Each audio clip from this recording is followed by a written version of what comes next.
డెన్మార్క్లో ఉన్నటువంటి Greenland ద్వీపాన్ని ఆక్రమించుకోవడానికి ready అని ఒక పక్కన ట్రంప్ ప్రకటిస్తుంటే, డెన్మార్క్ ప్రధానమంత్రి ఘాటైన వ్యాఖ్యలు చేశారు.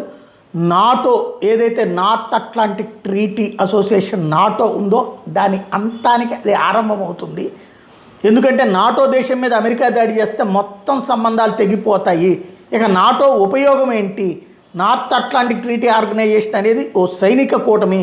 సోవియట్ విస్తరణ అడ్డుకోవడా 49లో అమెరికా, బ్రిటను, ఫ్రాన్సు, కెనడా సహా 12 దేశాలు కలిపి దాన్ని ఏర్పాటు చేస్తే తర్వాత దాన్ని విస్తరించారు. ప్రస్తుతం 30కి పైగా సభ్య దేశాలు. నాటోలో చేరిన దేశం కూటమి కార్యకలాపాల్లో సైనిక సహకారం అందించడానికి ఖచ్చితంగా సిద్ధంగా ఉండాలి.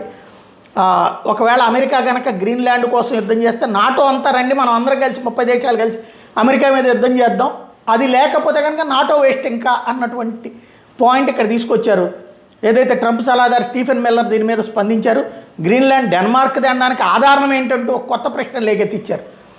ట్రంప్ అళ్ళమ్మకే పుట్టాడంటే ఏంటో అట్లాగే ఉంటుందన్నమాట. దాన్ని నియంత్రణలోకి తీసుకోవడం ద్వారా సైనిక కూటమి ఆర్కిటిక్ ప్రయోజనాలు అమెరికా కాపాడుతుందట. మిల్లర్ సతీమణి కేటీ మిల్లర్ పెట్టిన పోస్టు ఇప్పటికే కలకలం సృష్టించినటువంటి నేపథ్యంలో అమెరికా జెండా రంగుల్లో ఉన్న గ్రీన్లాండ్ మ్యాప్ను సోషల్ మీడియాలో పోస్ట్ చేశారు.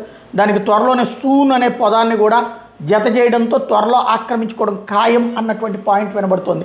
అదే జరిగితే ఇక నాటో వేస్ట్ అనేది తేలిపోతుంది.